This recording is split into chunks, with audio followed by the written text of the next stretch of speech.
देखो इसमें दिया है, बताइए कि निम्नलिखित कथन सत्य है या असत्य है, कारण सहित अपने उत्तर की पुष्टि कीजिए। तो इसमें पहला पार्ट इसमें दिया है कि 10a का मान सदैव 1 से कम होता है।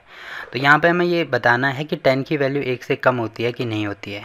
तो एक चीज़ मैं आपको बताना चाहता हूँ कि जो 1060 है ना, 1060 डिग्री की जो वैल्यू है, क्योंकि अभी हमें केवल जो वैल्यूज़ हैं वो 0 हो गया, 30 हो गया, 45 हो गया, 60 हो गया और 90 हो गया, वही बताई गई है। तो उसी से मैं आपको ये चीज़ बताऊंगा। तो 1060 की वैल्यू होती है √3। अब जो √3 की वैल्यू होती है 1.732 इसके आसपास होती है। तो आप देख रहे होंगे कि 1.7 आ रहा है, तो 1 से बड़ी आ रही है ना, जबकि यहाँ पे क्या दे रखा है कि 10 की वैल्यू सदैव 1 से कम होती है। तो हमेशा ही 1 से कम होगी क्या? नहीं होगी। इसका रीज़न मैंने आपको यहाँ पे दे दिया, क्योंकि 1060 की वैल्यू यहाँ पे लिख देना, क्योंकि 1060 की वैल्यू इसके बराबर होती है, इसीलिए ये क्या है, असत्य है। तो यहाँ पे मैं लिख देंगे फॉल्स। ठीक है, तो पहला पार्ट इसका कंप्लीट हो गया। वैसे ही दूसरे पार्ट में दे रखा है कोण ए के किसी मान के लिए जो सेक ए है वो 12/5 होगा कि नहीं होगा। अब देखो सेक किसका उल्टा होता है? सेक होता है कॉस का उल्टा। कॉस का उल्टा होता है सेक। ठीक है, तो आप देख रहे होंगे कि अगर सेक ए की वैल्यू 12/5 है तो जो कॉस ए है उसकी वैल्यू कितनी होगी? 5/12 होगी। अब कॉस की वैल्यू देखो, कॉस और साइन, साइन और कॉस में कुछ इंपॉर्टेंट चीज़ें ये होती है साइन और कॉस कि इनकी जो सबसे बड़ी वैल्यू होती है, सबसे बड़ा मान, जो साइन और कॉस का सबसे बड़ा मान जो होता है वो 1 के बराबर होता है। ठीक है, तो सबसे बड़ी वैल्यू 1 होगी, बाकी जितनी भी वैल्यूज़ होंगी वो 1 से कम ही होंगी। और साइन और कॉस की वैल्यू -1 से 1 के बीच में होती है, ये भी आप याद रख सकते हैं। ठीक, तो यहाँ पे आप देख रहे होंगे कॉस की वैल्यू 5/12 आ रही है। अब इसको सॉल्व करेंगे तो यहाँ पे कितना आ रहा है, भाग करेंगे तो यहाँ पे 12 चौको 48 मतलब 0.4 के बराबर आ रहा है।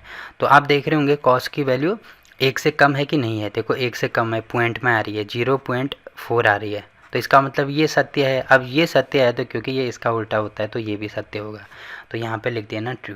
अब ट्रू क्यों होगा, रीज़न आप देख लेना कि यहाँ पे ऐसे देख सकते हैं कि सेक ए बराबर होगा 12/5, कॉस ए बराबर होगा इसका उल्टा मतलब 5/12, जिसकी वैल्यू होती है 0.4 के बराबर।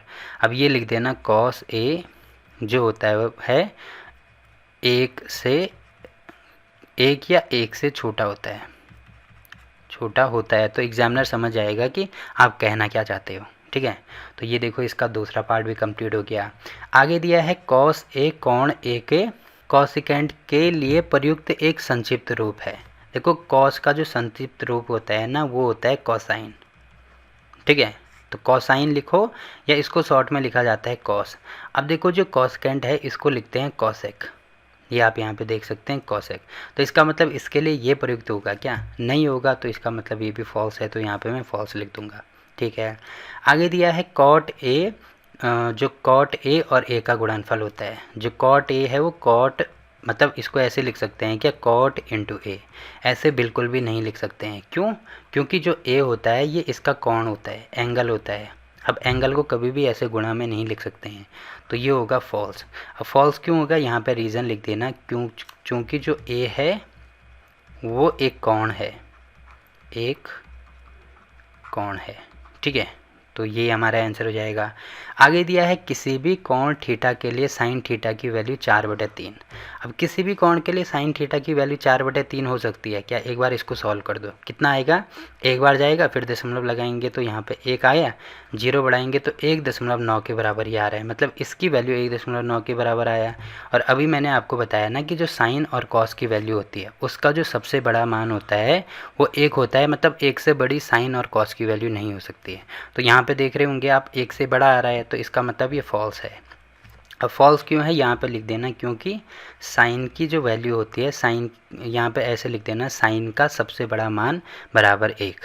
तो एग्जामिनर समझ जाएगा कि आप कहना क्या चाहते हो।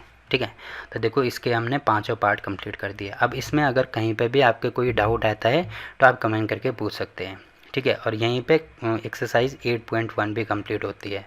और क्लास 10 के सभी चैप्टर की वीडियो आपको नीचे डिस्क्रिप्शन में मिल जाएगी, तो वहाँ पे जाके आप किसी भी चैप्टर की कोई से भी क्वेश्चन अगर आपके समझ में नहीं आ रहा है तो वहाँ पे जाके आप देख सकते हैं। ठीक है, तो फिलहाल के लिए इस वीडियो में इतना ही। वीडियो अच्छा लगा तो वीडियो को लाइक कीजिए, शेयर कीजिए अपने दोस्तों के साथ और चैनल को सब्सक्राइब करना ना भूलें। तो मिलते हैं आपसे एक और नई वीडियो में, तब तक के लिए बाय बाय।